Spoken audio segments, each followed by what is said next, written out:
आज का चैप्टर क्या है? आज का चैप्टर क्या है? Morphology in flowering plant. तो आप भी जानते हैं कि मॉर्फोलॉजी किसे बोलते हैं? जब हम जो अपने नेकेड आई से जिन चीजों को हम देख पाए उसको हम मॉर्फोलॉजी बोलते हैं।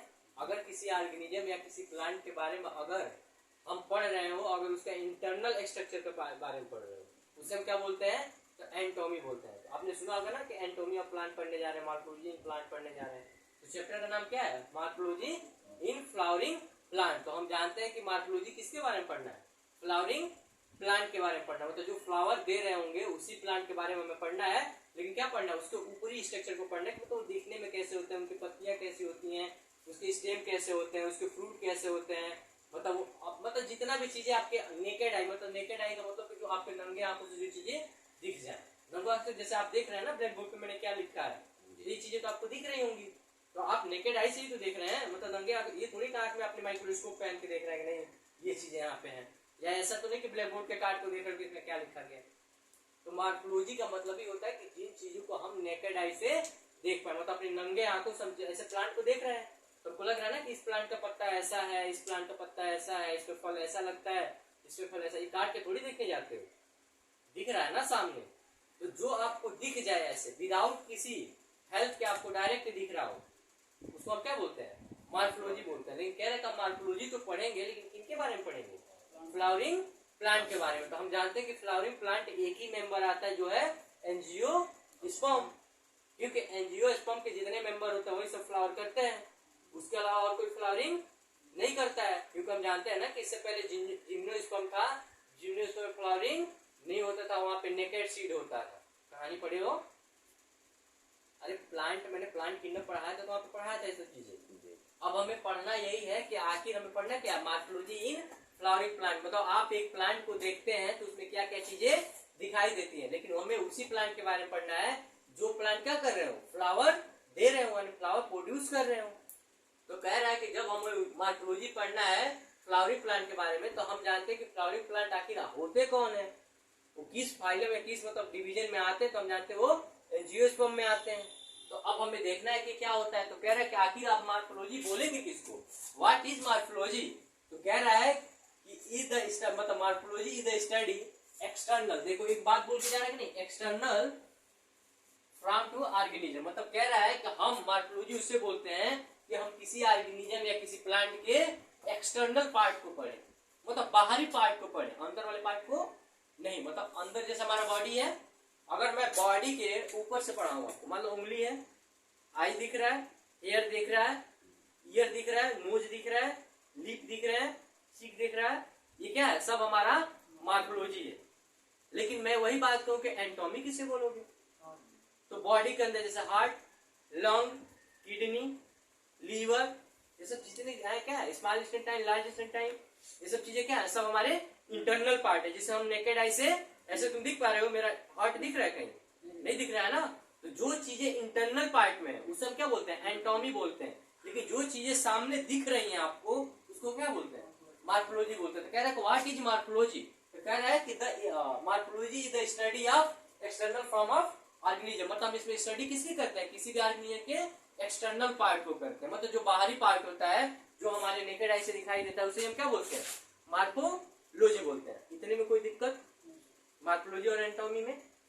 अब कह रहा है कि आप बताइए, आप इतना जानते कि जब हम पढ़ ही रहे हैं कि मॉर्फोलॉजी ऑफ फ्लावरिंग प्लांट, तो हम जानते हैं कि फ्लावरिंग प्लांट होते क्या है भाई? इसमें फ्लावर होता है।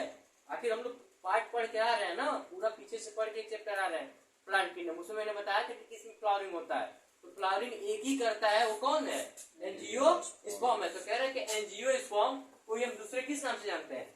फ्लावरिंग प्लांट के नाम से जानते हैं। फिर कह रहा है कि are characterise by the presence of root, stem, leaf, flower और फ्रूट। तो कह रहा है कि हम जानते हैं कि हमारा एंजियोस्पर्म जो होता है वही क्या है? वही हमारा फ्लावरिंग प्लांट है। हम पढ़ भी कह रहे हैं morphology of flowering plant he.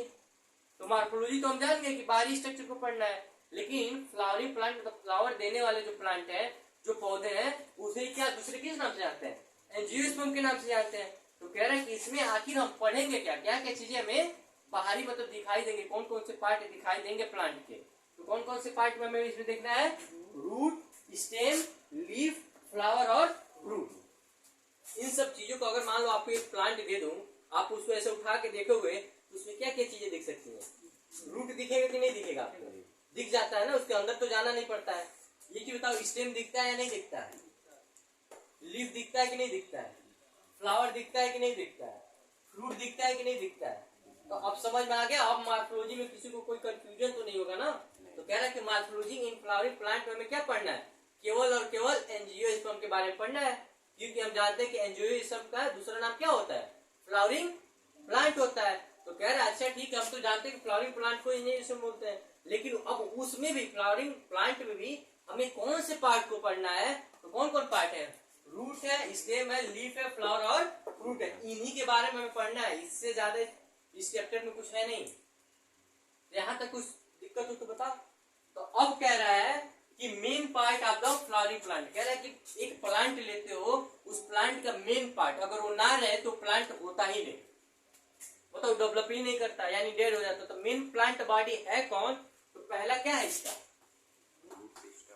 Root system. दूसरा क्या है? Shoot system. मतलब कह रहा है कि रूट सिस्टम और शूट सिस्टम, एक ही बताओ, मैं रूट रखूं और शूट ना रखूं तभी प्लांट का मामला खत्म है, अगर शूट रखूं रूट ना रखूं तभी प्लांट का मामला खत्म है। तो कह रहा है कि ये क्या है? Main part of flowering plant. किसी भी प्लांट को अगर उठाते हैं जो फ्लावरिंग प्लांट, उनका मेन पार्ट क्या होगा? रूट होगा और शूट होगा। अगर शूट नहीं होगा तो फ्लावर नहीं होंगे। हमें पढ़ना ही है फ्लावर के बारे में। शूट नहीं होगा तो लीफ नहीं होंगे, शूट नहीं होगा तो स्टेम नहीं होंगे।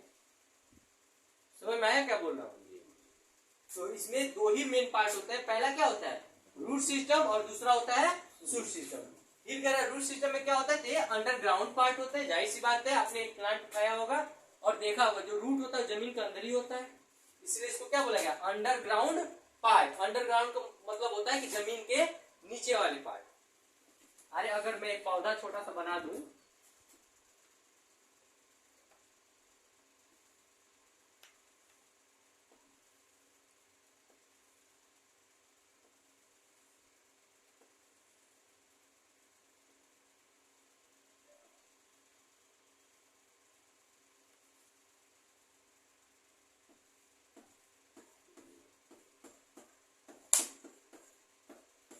हम इसे क्या बोलते हैं? रूट बोलते हैं।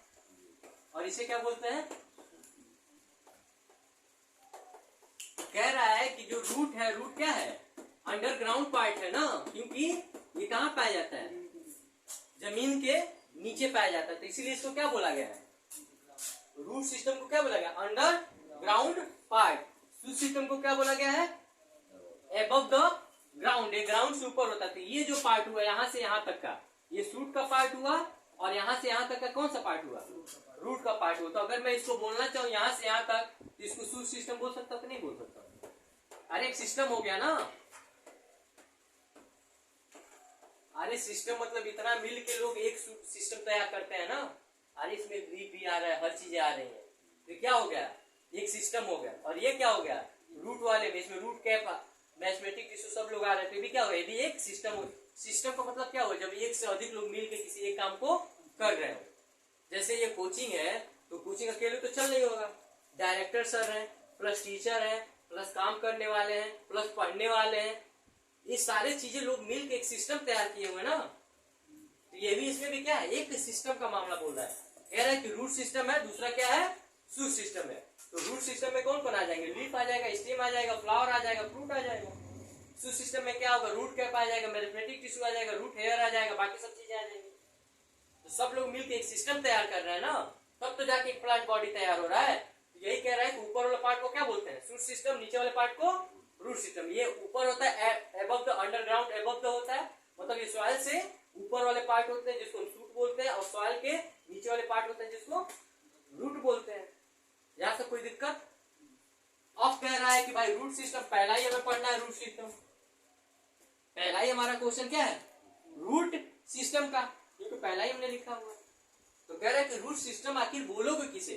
तो अभी हम जानते हैं कि किसको बोलते हैं? अंडरग्राउंड पार्ट्स को ही बोलते हैं। तो कह रहा है कि it is the underground part. Meaning आ गया? इट इज द मतलब कह रहा है कि रूट सिस्टम किसे बोलते हैं? It is the underground part from the radical of embryo, मतलब कह रहा है कि जब एम्ब्रियो का डेवलपमेंट हो रहा होता है उसी में से जो रेडिकल पार्ट होता है, रेडिकल से ही तो निकल के आते हैं, एक सीड में रेडिकल पार्ट से ही तो रूट बनता है। तो वही कह रहा है कि जब एक सीड ग्रो कर रहा होता है, मतलब कह रहा है कि रूट सिस्टम बोलोगे किसे, तो कह रहा है कि ये क्या है, it is the underground part, ये मतलब जमीन के नीचे पाए जाने वाले क्या है, पार्ट है प्लांट के। और ये कैसे फॉर्म होते हैं, कैसे निकलते हैं, तो जब एक सीड से क्या होता है, एम्ब्रियो डेवलप हो रहा होता है, उसी में क्या होता है, रेडिकल, रेडिकल से क्या बनता है, एम्ब्रियो, यहीं से तो फॉर्मेशन निकल के आते हैं। अरे वो रेडिकल नहीं होता तो रूट का फॉर्मेशन होता ही नहीं। तो ये क्वेश्चन नीट में पूछा जा चुका है, तो रूट का फॉर्मेशन किससे होता है, तो याद रखिएगा ये नीट का क्वेश्चन है, ऑलरेडी पूछा जा चुका है। समझ में आया कि रूट का फॉर्मेशन किससे होता है, रेडिकल से होता है। कोई कंफ्यूजन यहाँ तक? अब कह रहा है कि टाइप ऑफ रूट सिस्टम, कह रहा है कि टाइप मतलब कितने टाइप के रूट सिस्टम होते हैं, तो कह रहा है पहला ही क्या है, टैप रूट सिस्टम, दूसरा क्या है, फाइबर रूट सिस्टम, तीसरा क्या है, एडवांटेजियस रूट सिस्टम। तो अब हम इसमें पहले ही देखेंगे कि रूट सिस्टम में पहला क्या है हमारा, टैप रूट सिस्टम।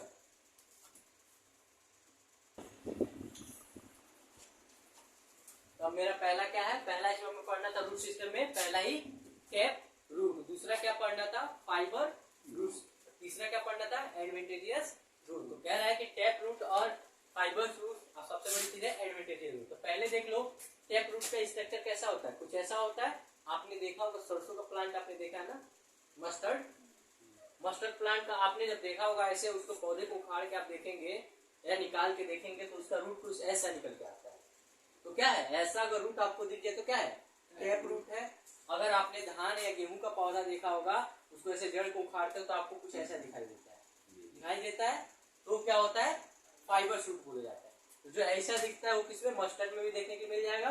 जो अगर ऐसा दिख रहा होगा, जो उलझे हुए बाल के तरह, जिसको आप चुड़ैल बोल देते हो कि चुड़ैल के जैसा बाल हो गया है, अरे अक्सर लड़कियां सुबह उठती है तो बाल कुछ ऐसा ही होता है, होता है ना, तो ठीक है, तो उसको क्या बोलते हैं, फाइबर्स रूट बोलते हैं।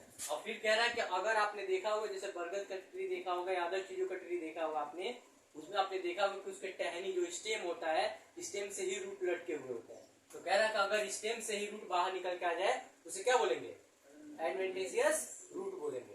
कोई दिक्कत इतने में पहचानने में कि टैप रूट कैसा होता है, फाइबर रूट कैसा होता है और एडवेंटेजियस रूट कैसा होता है। एडवेंटेजियस होता है एडवांस रूट, एक तो रूट है ही है सॉइल के अंदर, दूसरा एडवांस में क्या हो गया, उसके स्टेम से निकल आया, तो स्टेम से जो निकल के आया उसको क्या बोलेंगे, एडवांस हो गया ना, वो एडवांटेजियस हो गया।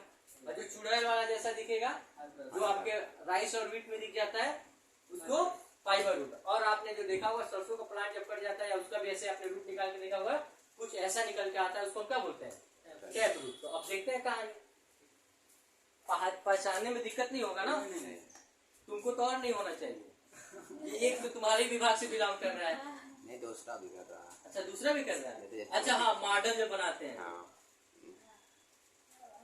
चलो ठीक है। कह रहा है कि पहला ही हम लोग का क्या पढ़ना है, टैप रूट सिस्टम। तो पहले ही टैप रूट सिस्टम में क्या होता है, it consist of the primary root, इसे दूसरे किस नाम से जानते हैं, ये कहाँ से बनता है, कंसिस्ट कहाँ से होता है, तो प्राइमरी रूट। अभी हम इसके बाद से अगला टॉपिक हमारा ये होगा रूट रीजन, मतलब हम देखेंगे कि रूट में कौन कौन से रीजन होते हैं, इसको हम क्या बोलते हैं। तो पहले तो हम देख लें इन तीनों लोग को कि भाई रूट सिस्टम में कौन कौन, तीन लोग, टैप रूट, फाइबर रूट और एडवेंटेजियस रूट। तो पहला ही हमारा क्या है, टैप रूट सिस्टम का। तो कह रहा है कि it consist of primary root, जिसको हम किस नाम से जानते हैं, टैप रूट के नाम से जानते हैं, and branches lateral root such as the secondary root and tertiary root. और क्या बोल रहा है, देखो क्या बोल रहा है, कह रहा है कि जो टैप रूट हम किसे बोलते हैं, प्राइमरी रूट को ही बोलते हैं। तो कह रहा है कि ये पार्ट जो अपर वाला है इसको क्या बोलोगे, लेटरल रूट हुआ। लेकिन इसी को, अरे यहाँ की बात नहीं है, ये लेटरल रूट नहीं है मेरे भाई, ये प्राइमरी रूट है। अभी लेटरल रूट किसको बोलोगे, ये वाला निकल के आ रहा है, ये वाला दिख रहा है, लेटरल मतलब होता है नीचे वाला, इसके ये नीचे वाले में आप ऐसे देखते होंगे ना कि ऐसे कुछ रूट निकले हुए होते हैं, इसमें से होता है कि नहीं। तो कह रहा है कि ये जो निकला हुआ आता है, कह रहा है कि लेटरल जो पार्ट है ये वाला, ये जो पार्ट है इसमें कौन कौन से रीजन आते हैं, सेकेंडरी और टर्शियरी। तो मान लो अगर ब्रांच से डायरेक्ट निकला होगा सेकेंडरी। अगर एक ब्रांच का सेकेंडरी से जो निकला वो टर्शियरी। प्राइमरी ये हो गया जहां से निकला है पूरा, प्राइमरी ये है ना, ये वाला, ये क्या हो गया, प्राइमरी हो गया। तो सेकेंडरी कौन होगा, ये वाला। तो टर्शियरी कौन होगा, ये वाला। हाँ, तो लेटरल देखो, लेटरल ये है बगल बगल जो निकले हुए हैं। प्राइमरी यहां से लेके यहां तक है जो बीच में है मेन रूट, उसको हम क्या बोले हैं, प्राइमरी रूट या टेप रूट। तो कह रहा है कि इसके बगल में लेटरल में, मतलब लेटरल मतलब होता है बगल, इसके बगल में जो निकले हुए हैं इसमें क्या क्या होंगे, सेकेंडरी और टर्शियरी। तो कह रहा है कि जो प्राइमरी से जस्ट अटैच होकर निकला होगा उसे सेकेंडरी बोलेंगे, लेकिन जो सेकेंडरी से निकला होगा उसे टर्शियरी बोलेंगे। अब समझ में आया कुछ। मेन ये वाला क्या है, प्राइमरी है, और इसी प्राइमरी से जो ये वाला निकला ये क्या है, सेकेंडरी है। इसी सेकेंडरी से एक और निकला, इसे क्या बोलते हैं, टर्शियरी रूट बोलते हैं। इसमें कोई पहचानने में दिक्कत नहीं, ठीक है। कह रहा है कि सीन इन द, किसमें देखने के लिए मिलेंगे, तो डायकट लीडन में मिलेंगे। डायकट लीडन कौन होते हैं, दलहनी पौधे होते हैं। दलहनी मतलब जो जिससे आपका दाल खाते होंगे, मसूर का दाल खाते हैं, मतलब जिस सीड को, मतलब कोई भी प्लांट हो, अगर उसके सीड को आप दो भाग में तोड़ पा रहे हैं तो वही क्या है, डायकट लीडन है। मतलब जैसे आप मस्टर्ड के जो प्लांट होता है उसका बीज जो होता है उसको दो भाग में टूट जाता है कि नहीं टूट जाता है, आप दाबते तो दो भाग में टूटता है, दो फली हो जाता है कि नहीं। अरे आपको एक वैसे बनाओ, एक सीड है, अगर इस सीड को मैं दाब रहा हूं तो ये बीच से क्या हो रहा है, दो भाग में निकल जा रहा है, मतलब एक ऐसे और एक ऐसे। अरे मस्टर्ड के सीड को तोड़ते तो दो भाग में टूट जाता है, हद है यार। मसूर का देखो, ऐसे इंसान ऐसा ही तो होता है, तुम बताओ ऐसा टूटता है कि नहीं टूटता है दो भाग में। तो जो दो भाग में टूट जाए उसे हम क्या बोलेंगे, डायकट लीडर। जो ना टूट पाए एक भाग में रहे वो मोनोकट लीडर। तो डायकट लीडर में जितने दलहनी पौधे दाल बनाते हो ना, तो जिस जिस चीज का दाल बना पा रहे होगे वो सब किसका होंगे, डायकट लीडर का होंगे। जैसे अरहर हो गया, मसूर हो गया, मटर हो गया, बकला हो गया, आप मेनी टाइप को होते हैं ना, चना भी आपके आ जाएंगे। मतलब जितने का दाल बना पाओ सब क्या हो गए, डायकट लीडर। मतलब उसके दो भाग में टूट जाता है ना फली, तभी तो दाल बनाते हो, खाना थोड़ी बना देते हो उसको। चलो समझ गए, यही काफी है। तो कह रहा है कि इसमें किसमें देखने के लिए मिलेंगे, टेप रूट, जितने दलहनी पौधे होंगे। फिर कह रहा है कि इसमें primary root of the elongated from the radical. मतलब कह रहा है कि ये जो प्राइमरी रूट निकला हुआ होगा ये किससे निकला होगा, सीड के रेडिकल पार्ट से निकला होगा। मैं अभी बताया ना कि रूट का फॉर्मेशन किससे होता है, रेडिकल से होता है। तो कह रहा है कि जो प्राइमरी मेन ब्रांच रूट का निकला होगा वो किससे निकला होगा, रेडिकल से। और कैसा होगा, इलांगेटेड मतलब लंबा होगा। वही बात यहाँ पे बोल रहा है कि primary root is the elongated, मतलब कैसा होगा, लंबा होगा। तो लंबा है कि नहीं है। और कह रहा है कि जब इलांगेटेड होगा और फॉर्म बना कहां से होगा, निकला कहां से होगा, तो रेडिकल से। रूट रेडिकल से ही तो बना है, कोई दिक्कत इतने में। कह रहा है कि इसका एग्जांपल क्या होगा, तो आपने मस्टर्ड प्लांट देखा होगा, सरसों का, सरसों भी दो भाग में टूट जाता है। अरे आप दाब के देखिएगा, दो भाग में टूट जाता है। तो जो दो भाग में टूट जाए वो डायकट लीडर। इसमें कंफ्यूजिंग नहीं होना चाहिए, डायकट लीडर मतलब दो भाग में टूट जाए जिसका से। अब कह रहा है कि अगला हमारा है फाइबर रूट सिस्टम, मतलब फाइबर वाला। तो पहले ही मैंने बोला है ये चूड़े वाला जैसा दिख रहा है रूट, ये किसमें देखने के लिए मिलता है, राइस और व्हीट, दो एग्जाम्पल तो मैं पहले ही बोल चुका हूं। तो अब कह रहा है कि देखो, कह रहा है कि इन मोनोकट लीडर, मतलब इसके सीड क्या होंगे, दो भाग में नहीं टूट पाएंगे। तो क्या आप धान के जो सीड होता है उसको दो भाग में तोड़ पाते हो, नहीं टूटता है ना, दो फली में नहीं टूटता है। गेहूं को दो फली में तोड़ पाते हो, नहीं टूटता है। मक्के को दो भाग में तोड़ पाते हो, सीड को नहीं तोड़ पाते हो।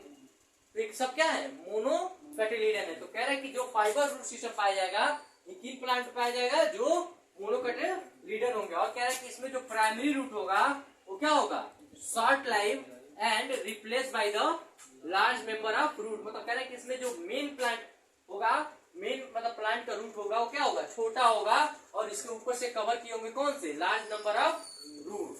मतलब वो बहुत छोटा दिखता है और उसके बगल में इतना ज्यादा लार्ज नंबर में निकल जाते हैं रूट जो कवर किए रहते हैं। तो इसी को हम क्या बोलते हैं, फाइबर रूट सिस्टम बोलते हैं। तो कह रहा है कि this root of the originated from the base, किस बेस से, stem of the fibre root system. मतलब कह रहा है कि ये किससे ओरिजिनेट होता है? जो स्टेम होता है ना धान या गेहूं का, जो स्टेम होता है उसके जस्ट पास से ये क्या होता है, उसी के बेस से निकला हुआ होता है, मतलब स्टेम के बेस से निकला होता है। इसीलिए तो आप धान या गेहूं का पौधा आप देखिएगा तो जो स्टेम होता है स्टेम के जस्ट चिपके हुए से निकला हुआ होता है। यही बात यहाँ पे बोल रहा है, कह रहा है कि बीज रूट ओरिजिनेट मतलब कहाँ से निकला होता है, तो बेस ऑफ द स्टेम, कहाँ से, स्टेम के बेस से निकला होता है, जिसको हम क्या बोलते हैं, फाइबर रूट सिस्टम बोलते हैं। कह रहा है कि इसका एग्जाम्पल क्या होता है, तो वीट, गेहूं का तो दिया है लेकिन मैंने धान मक्का सब बता दिया। अब कह रहा है कि एडवांटेजियस रूट, मतलब ऐसे कौन से ऐसे प्लांट हैं जो अपने एक प्रॉपर उसका रूट तो होता ही है लेकिन फिर भी अपने स्टेम से भी रूट निकाल देता है, मतलब अपने रूट वाले मतलब रेडिकल को छोड़ के स्टेम वाले पार्ट से भी या शूट वाले पार्ट से भी क्या करता है, रूट का फॉर्मेशन कर देता है। तो कह रहा है इसमें देखो, द रूट डेट एराइज मतलब निकलते हैं, एराइज मतलब क्या होता है, निकलना। तो कह रहा है कि root that arise from the part of other than radical, मतलब कह रहा है कि रेडिकल को छोड़ के प्लांट के कहीं भी किसी पार्ट से निकल जाए उसे क्या बोलेंगे, एडवेंटेशियस रूट बोलेंगे। अब रेडिकल पार्ट कौन सा है, रूट पार्ट होता है। तो कह रहे हैं रूट पार्ट को छोड़ के प्लांट के किसी भी पार्ट से, यहाँ रूट पार्ट थोड़ी है, ये तो स्टेम है ना, ये स्टेम है, भूल मत जाइए। तो कह रहा है कि रूट मतलब रेडिकल पार्ट, रेडिकल पार्ट को छोड़ के बाकी कहीं से भी रूट निकल जाए हम क्या बोलेंगे उसे, एडवेंटेजियस रूट। कह रहे हैं कि इसका एग्जांपल क्या होगा, तो आप ग्रासेस में देखे होंगे दूब एक आसान से दूसरे रनिंग प्लांट जो होते हैं वो देखते हो कैसे उसके स्टेम से ही निकलता चला जाता है। मेन एक जगह दूब जो होता है, आप ग्रास मतलब दूब भी एक ग्रास ही है, सुना होगा आपके गाँव में, तो जो होता है एक जगह उसका मेन रूट होता है लेकिन फैलते फैलते कहाँ तक पहुंच जाता है, तो जब हम वहां से निकालना स्टार्ट करते हैं तो उसका स्टेम के साथ पूरा निकल जाता है लेकिन मेन रूट पकड़ा रहता है। तो कह रहे हैं कि इसका एग्जांपल क्या है, ग्रासेस है और मोन्स्टेरा है और बनियान ट्री। बनियान ट्री में आप देखे होंगे लोग लड़के पकड़ के झूला झूलते हैं, जो बहुत पुराने हो जाते हैं तो पकड़ के जो झूलते हैं वो भी क्या होता है, एडवेंटेजियस रूट होता है। समझ में आया, यहाँ तक कोई दिक्कत? तो आगे हम देखेंगे रूट रीजन।